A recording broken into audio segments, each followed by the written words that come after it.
Drummerly.com Unlimited Drama Series. The rooftop bar was buzzing with the kind of energy that only comes when 20-somethings mix expensive cocktails with social media validation. Portland's skyline stretched out before us, rain-slicked and gleaming under the neon glow of Friday night. I nursed my third beer, watching my wife Maribel work the crowd like she was collecting Instagram followers in real time. "Cole, you're being antisocial again," she'd whispered earlier. Her perfectly contoured face twisted in that expression I'd learned to recognize as barely contained irritation. "These are my colleagues. Try to look like you're having fun." Fun. Right.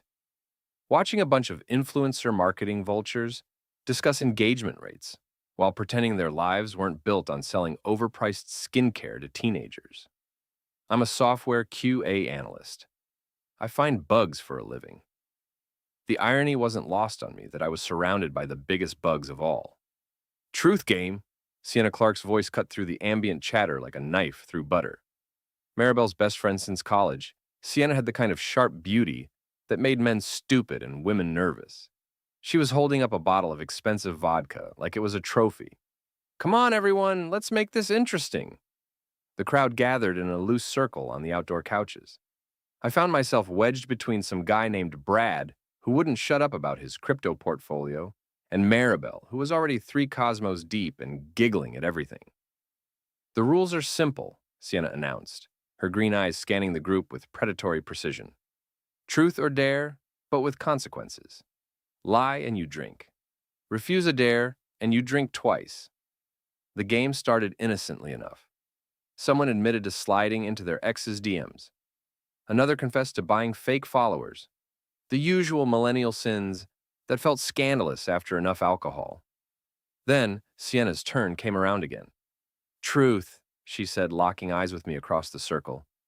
Something in her expression made my stomach clench. "Have you ever kissed someone in this circle?" asked Jessica, one of Maribel's work friends. Sienna smiled.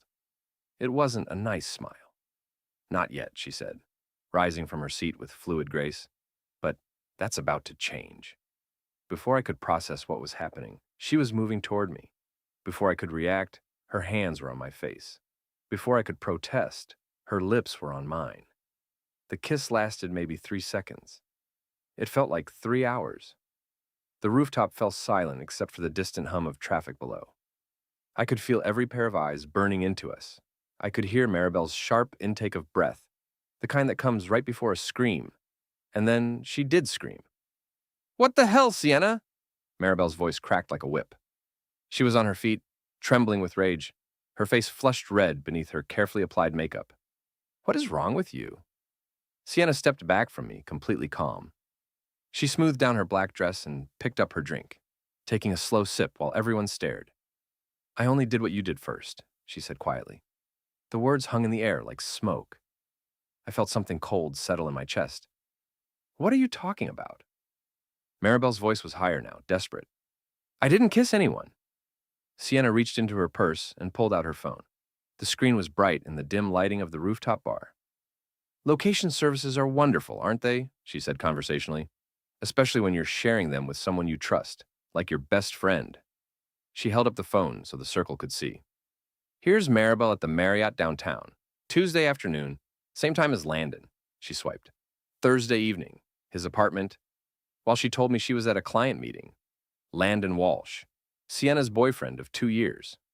I knew him vaguely. Trust fund kid, worked in some vague startup capacity, drove a Tesla he couldn't actually afford. "And here," Sienna continued, swiping again, "are the text messages. Would you like me to read them out loud, or should I just show everyone the photos you sent him?"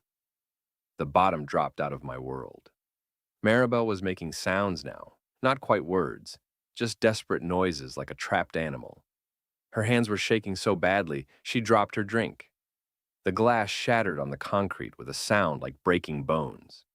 That was the last thing she managed to say, Sienna announced to the stunned crowd. Before the truth came out. I stood up slowly, my legs unsteady. Not from the alcohol. I was stone sober now. Adrenaline burning through my system like acid. The conversations around us had died completely. Everyone was staring at us like we were a car accident they couldn't look away from. "Cole," Maribel started, reaching for me.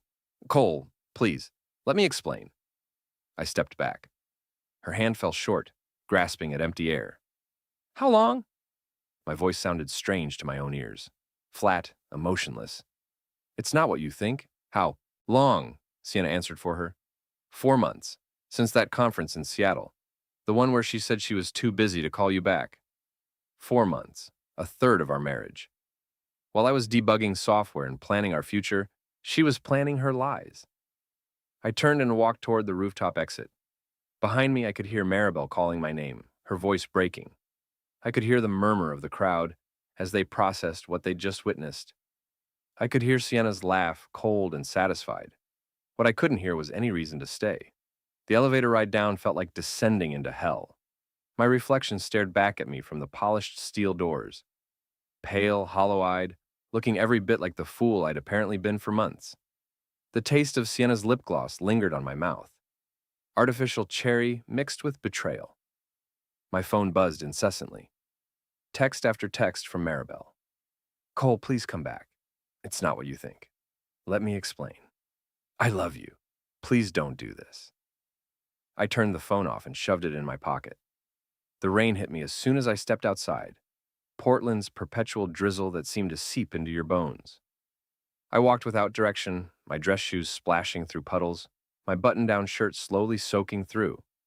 The city looked different now, like someone had adjusted the contrast. Everything seemed sharper, more real, more ugly. I ended up at Jake's gym. It was nearly midnight, but I knew he'd still be there. Jake Lyons ran the kind of old-school boxing gym that stayed open, as long as there were people who needed to hit something. He was my oldest friend, the only person I knew who'd never bullshitted me about anything. The gym smelled like sweat and leather and honest work. Jake was in the office, doing paperwork by the light of a single desk lamp. He looked up when I walked in, took one look at my face, and reached into his desk drawer for a bottle of bourbon. Wife or job? He asked, pouring 2 glasses. Wife. Cheating? 4 months. With her best friend's boyfriend. Jake whistled low. That's some soap opera shit right there. He handed me a glass. How'd you find out? I told him about the party, about Sienna's kiss, about the evidence she'd displayed like trophies. Jake listened without interruption, occasionally nodding or grunting. When I finished, he was quiet for a long moment. So, what's the plan? He finally asked. Plan? Come on, Cole. You're the most methodical son of a bitch I know. You debug software for a living. You don't just accept broken code. You find the problem and you fix it, so what's the plan? I stared into my bourbon. I don't know, divorce, I guess. Split everything up. Move on. Jake snorted. That's not a plan. That's giving up. He leaned forward. You want some advice? Do I have a choice? When someone screws you over, you got 2 options. You can roll over and take it, or you can make sure they regret it. Your wife didn't just cheat on you. She humiliated you in front of a room full of people. That kind of disrespect doesn't get forgiven. It gets answered. I'm not going to hurt anyone, Jake. Who said anything about hurting? I'm talking about consequences. Natural, logical consequences. His smile was sharp. You want payback? Don't get mad. Get smart. I left the gym at 2 in the morning with Jake's words echoing in my head. The rain had stopped, leaving the streets slick and reflecting the streetlights like broken glass. I walked home slowly, my mind already working through the problem like it was a particularly complex bug in the code. Our apartment was dark when I got there. Maribel's car wasn't in the parking lot. I let myself in and stood in the doorway, looking at the space we'd shared for 3 years. Everything looked the same, but it felt different now, contaminated. I went to my laptop and powered it up. If there was one thing I was good at, it was finding evidence. Maribel wasn't particularly tech-savvy. She used the same password for everything, synced all her devices to the same cloud account, and had location sharing turned on for half a dozen apps. It took me less than an hour to piece together the whole sordid timeline.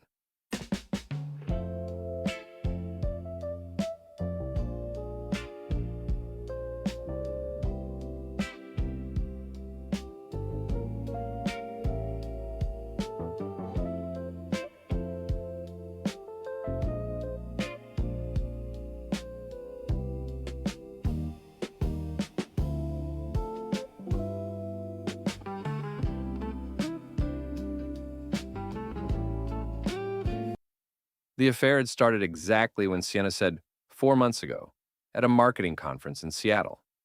I found the hotel receipts, the Uber rides to Landon's apartment, the charges at restaurants I'd never been to. I found the photos she'd sent him, the messages that made my stomach turn. I found evidence of lies I hadn't even known she'd told. Working late again tonight. Don't wait up.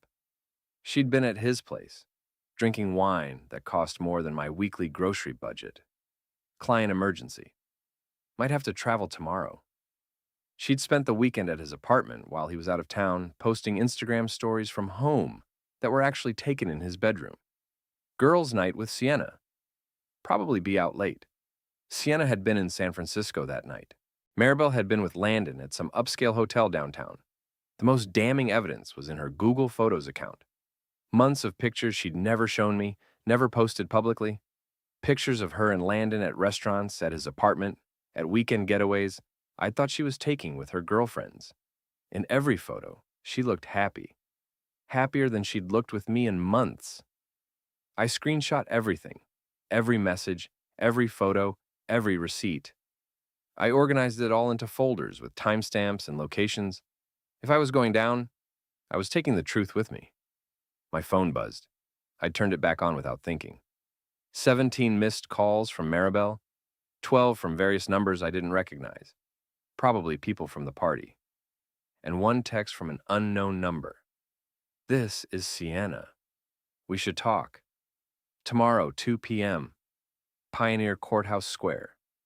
Come alone. I stared at the message for a long time. Sienna Clark, the woman who'd just detonated my marriage with a single kiss and a smartphone full of evidence. What could she possibly want to talk about? I typed back, "Why?" The response came immediately. "Because this isn't over, and you're going to want to hear what I have to say." Outside, I heard a car door slam. Maribel was home. I heard Maribel's key in the lock at 3:17 a.m. I was sitting at the kitchen table with my laptop open, surrounded by printed screenshots and a legal pad covered in notes. The evidence of her betrayal spread out like a crime scene investigation. She came in quietly, probably hoping I was asleep. When she saw me sitting there, she froze in the doorway like a deer in headlights. "Cole," she whispered, "you're awake. Hard to sleep when your wife's been fucking her best friend's boyfriend for 4 months." She flinched at the profanity. I never swore at her. I never raised my voice. I was always the reasonable one, the calm one, the one who talked things through rationally. Not tonight. "Can we please talk about this?" She moved toward me slowly like I might bolt. "I know how this looks, but..." "But what, Maribel? But it's not what it looks like? But you can explain?" I gestured to the papers scattered across the table. "Because I've been doing some research. Want to see what I found?" Her face went white as she recognized the screenshots. Photos of her and Landon at restaurants, hotel receipts, text messages that left nothing to the imagination. "You went through my phone?" Her voice was shaking now, but I couldn't tell if it was from fear or anger. "I went through our shared accounts. The ones you apparently forgot were shared." I picked up a receipt from the Marriott downtown. "Remember this? Tuesday afternoon? You told me you were at a client meeting. Funny thing about hotels. They timestamp everything." She sank into the chair across from me, her perfect composure finally cracking. "I never meant for it to happen." "Which part? The cheating or getting caught?" "The cheating." "God, Cole, do you think I planned this? Do you think I wanted to hurt you? I think you wanted to fuck Landon Walsh more than you wanted to stay faithful to your husband. Everything else is just details." She started crying then, the kind of ugly crying that ruins makeup and makes your nose run. A part of me wanted to comfort her, the way I had 1,000 times before. But that part was getting smaller by the minute. "It just happened," she sobbed. "We were at the conference, and we were drinking, and he was there, and you were here, and you decided to take your clothes off in his hotel room. It wasn't like that." "Then what was it like, Maribel? Because from where I'm sitting, it looks like you've been living a double life for a third of our marriage." She wiped her nose with the back of her hand. "I tried to end it, multiple times. But he said he'd tell Sienna, and I couldn't. So this is blackmail now? He forced you to keep sleeping with him? No, yes. I don't know. She was falling apart, and I was watching it happen with the detached interest of a scientist observing an experiment. It's complicated, Cole. You don't understand. Then help me understand. Explain to me how you accidentally ended up in his bed twice a week for 4 months. Walk me through the mental gymnastics that made that seem okay. She couldn't.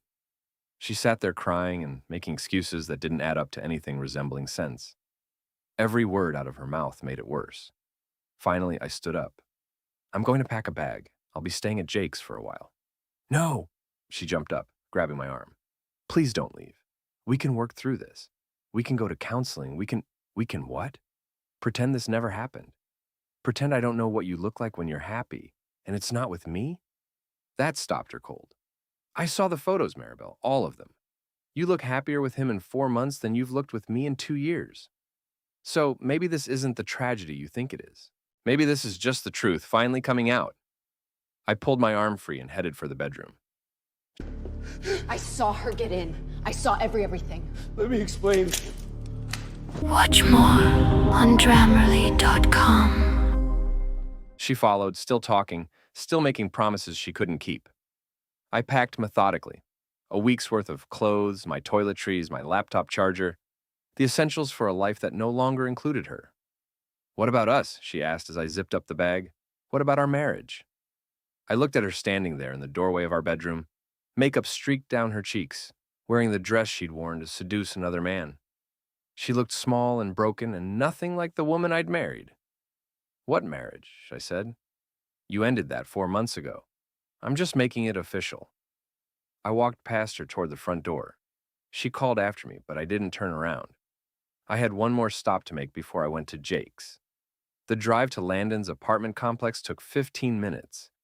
He lived in one of those new luxury buildings downtown, the kind with a doorman and a parking garage and rent that cost more than most people's mortgages. His Tesla was in its assigned spot, gleaming under the fluorescent lights. I sat in my car for a long time, looking at that car and thinking about Jake's words. Natural, logical consequences.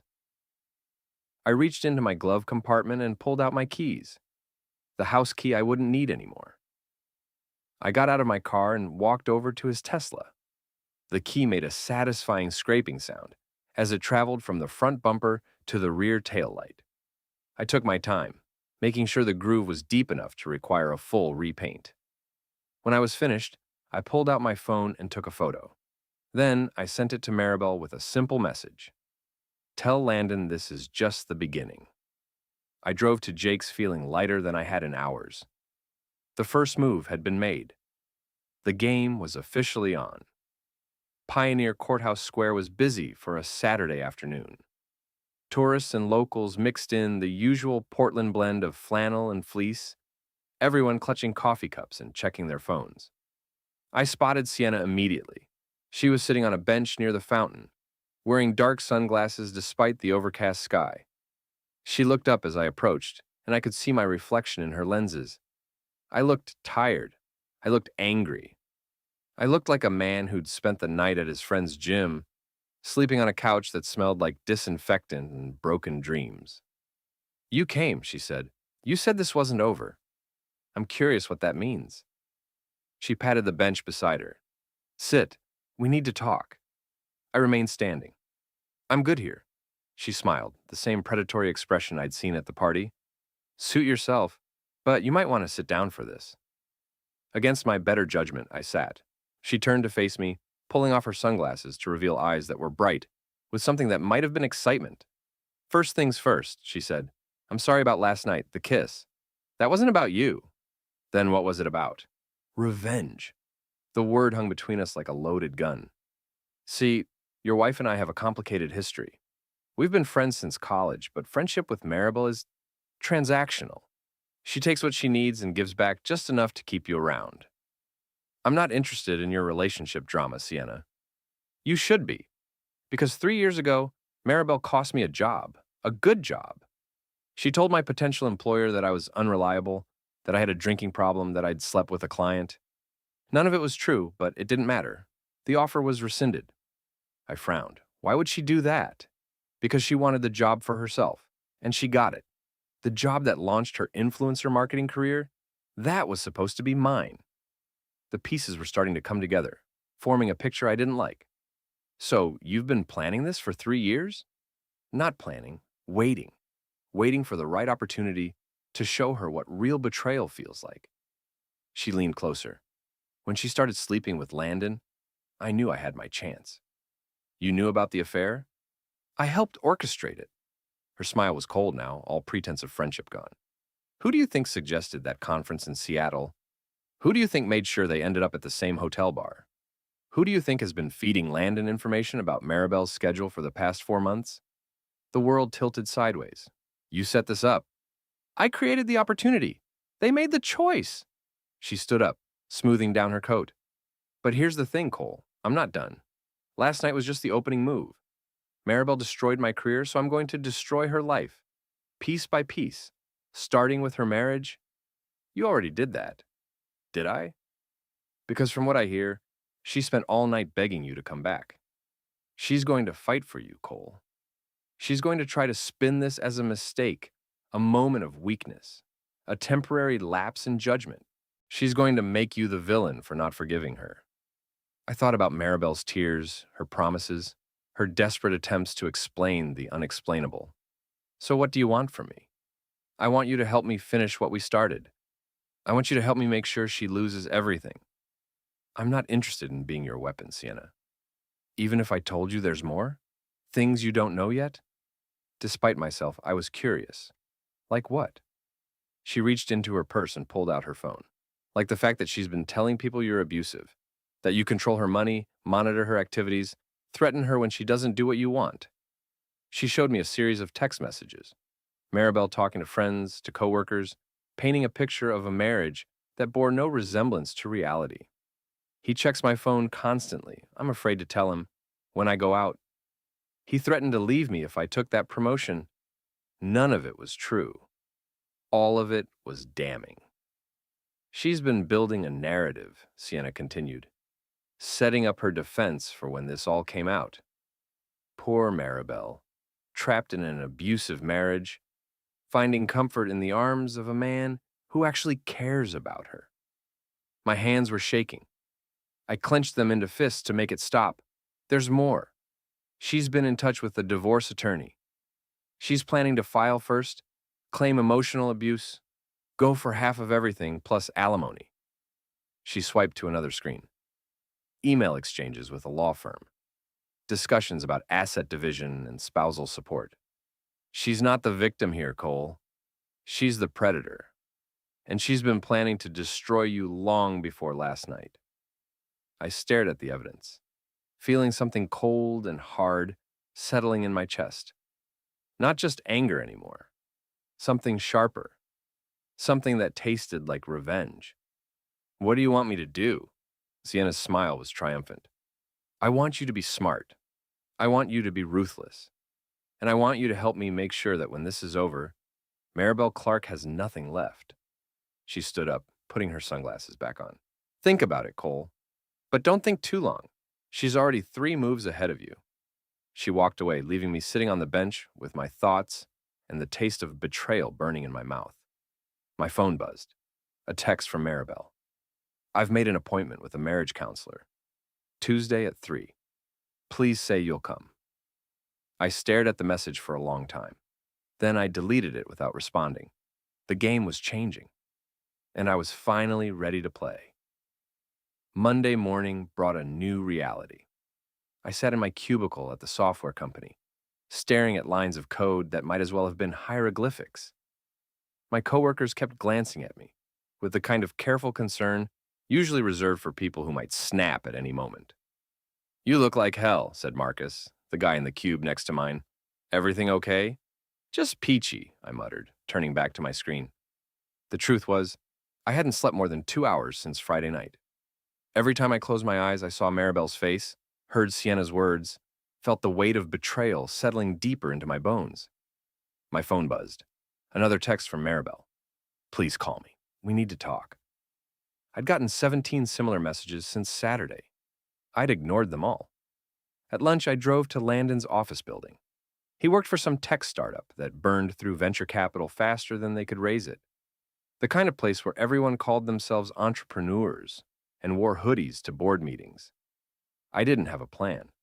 I just wanted to see him, to put a face on the man who'd been sleeping with my wife while I worked late to pay for the life she was living behind my back. I didn't have to wait long. He emerged from the building at 12:30, probably heading to some overpriced lunch spot where they served deconstructed sandwiches on artisanal bread. He looked exactly like I'd expected. Tall, conventionally handsome, wearing jeans that cost more than my monthly car payment.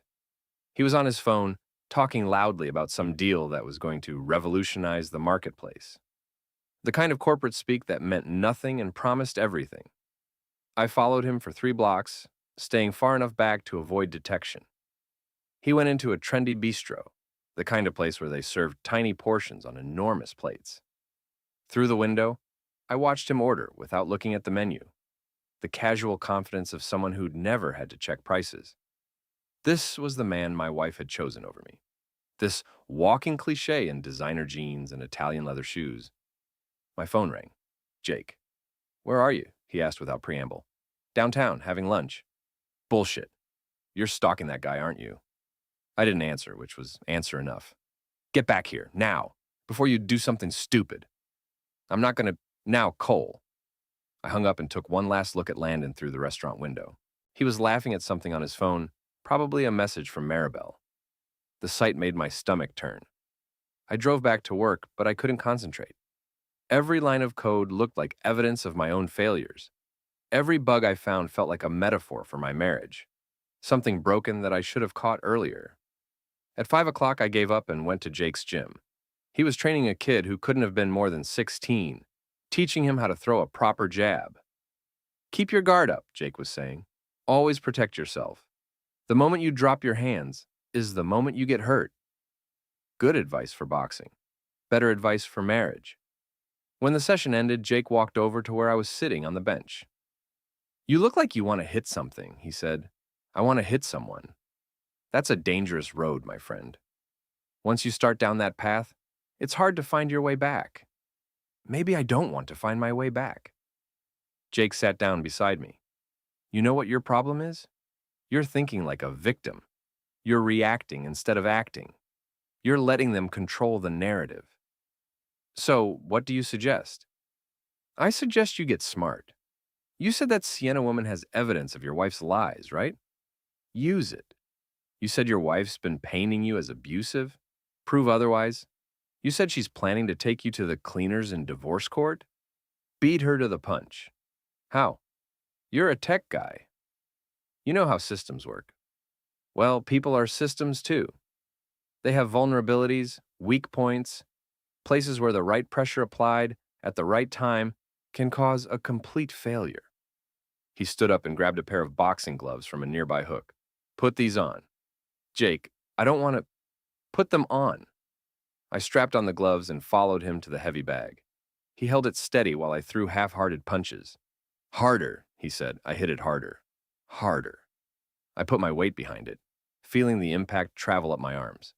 Now imagine that bag is everyone who's lied to you, everyone who's betrayed you, everyone who thinks you're weak.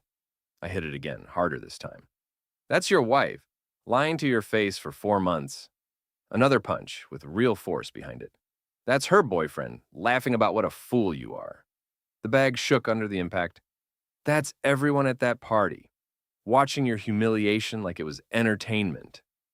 I was hitting the bag in earnest now, sweat starting to bead on my forehead. "And that's you, taking it all lying down like a good little victim." I hit the bag so hard that Jake had to brace himself to keep it steady. "Better," he said. "Now you're getting angry. Anger is useful, as long as you control it instead of letting it control you." I stepped back, breathing hard. My knuckles ached inside the gloves. "Feel better?" "Actually, yeah." "Good. Now, let's talk strategy." We spent the next hour planning. Jake had a devious mind when he wanted to, and he wanted to badly. By the time we were finished, I had a roadmap for the complete destruction of my wife's carefully constructed lies. It was going to take time. It was going to take patience. and it was going to require me to become someone I'd never been before, someone who fought back. I drove home to the apartment I'd shared with Maribel, knowing it would probably be the last time. She was there, waiting for me with dinner and apologies and promises that meant nothing. "Cole," she said as I walked through the door, "I'm so glad you're here. I made your favorite chicken parmesan with—" "Pack your things," I said quietly. "What?" "Pack your things and get out. Tonight." Her face went white. "You can't be serious." "I've never been more serious about anything in my life. This is my home too." "Not anymore. The lease is in my name. The utilities are in my name. You want to live with your boyfriend so badly? Go live with him." She started crying again, the same manipulative tears that had worked on me for years. They didn't work anymore. "Please don't do this," she sobbed. "I love you." "No," I said, walking past her toward the bedroom. "You love the idea of me. You love having someone to pay the bills while you play house with someone else. But you don't love me. If you loved me, you wouldn't have spent 4 months fucking another man." I started throwing her clothes into suitcases, not caring if they wrinkled or tore. She followed me, still crying, still begging, still making promises she couldn't keep. "I'll call the police, Shan," she threatened, when she realized I wasn't going to change my mind. "Go ahead. Tell them how your husband found out about your affair and asked you to leave. I'm sure they'll be very sympathetic." She didn't call the police. She packed her bags and left, slamming the door behind her hard enough to rattle the windows. I stood in the sudden silence of the empty apartment, surrounded by the remnants of a life that had been built on lies. Tomorrow I would start building something new, something true, something that would make them all regret the day they decided to cross Cole Turner.